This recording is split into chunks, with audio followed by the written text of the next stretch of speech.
Before J.K. Rowling was one of the wealthiest authors in history, she was a single mom on welfare, holding a manuscript that had been rejected by 12 publishers. Before Walt Disney racked up a record number of Academy Awards, he was fired for a newspaper for having, and I'm quoting here, "no imagination and no good ideas." Their billion-dollar empires weren't built on raw talent alone. They were built on a mountain of soul-crushing failures. And in the next few minutes, I'm going to show you how they and so many other icons turned their absolute worst setbacks into their greatest victories. Here's a hard truth. A staggering 90% of all startups fail. Around 21% of new businesses don't even survive their first year. We're taught to see failure as the end of the road, a final judgment on our skills. But what if that's completely wrong?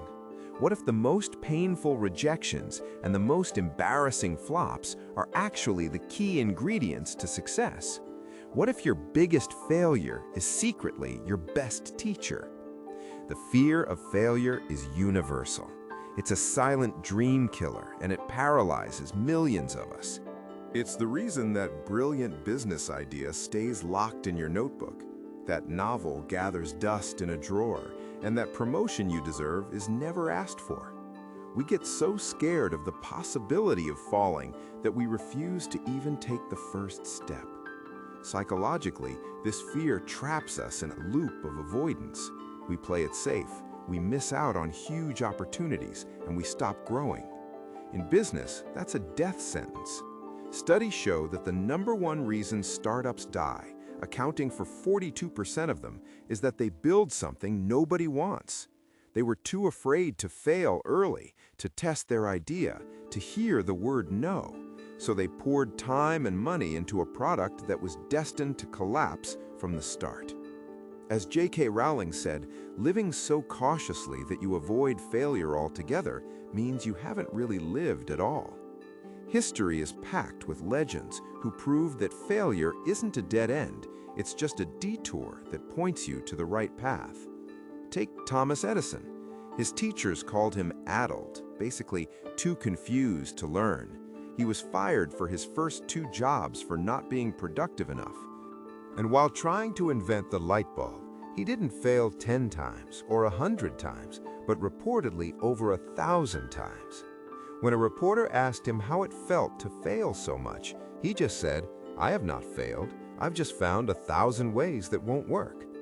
Every single failure was just a new piece of data. Then there's Walt Disney. After getting fired for having no creativity, his first animation studio, Laugh-O-Gram, went completely bankrupt.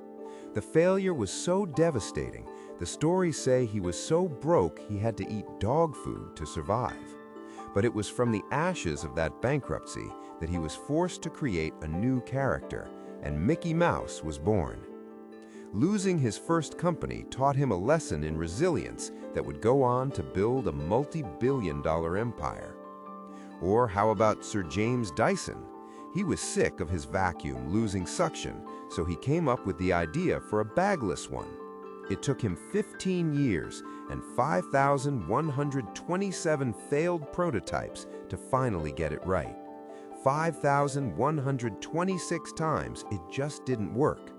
His wife had to give art lessons just to help pay the bills.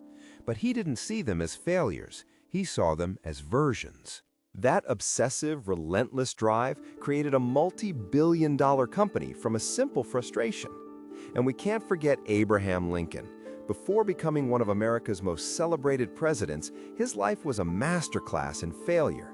He lost 8 different elections, failed in 2 businesses, and even suffered a nervous breakdown.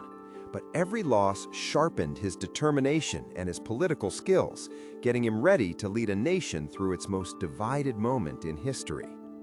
If you're finding this shift in perspective helpful, do me a favor and hit that like button and think about subscribing. It lets the algorithm know you want more content that challenges how we think about success. So here it is, the billion-dollar secret. Failure isn't the opposite of success, it's a critical part of success. The people who win aren't the ones who never fail, they're the ones who learn how to fail forward. This is the mindset shift that changes everything. See failure not as a judgment on you, but as valuable data. It's just feedback. When your product launch flops, the market is telling you what it doesn't want, which is the most important clue to figuring out what it does want. When your prototype breaks, that's just the universe showing you one way not to build it, moving you one step closer to the way you should. Edison didn't give up at attempt 999. Rowling didn't throw her manuscript in the fire after the 12th no. They didn't take the failure personally. They took the lesson externally. They asked, what can I learn from this? And how do I use this for the next try? This is how you turn that scary 90% failure statistic into your personal advantage. Because the 10% who actually win, they're just the ones who learn the most from their mistakes. The next time you face a setback, a rejection, or just a straight-up failure, remember these stories. Remember Edison's 1,000 attempts, Disney's Bankruptcy, and Rowling's 12 rejections.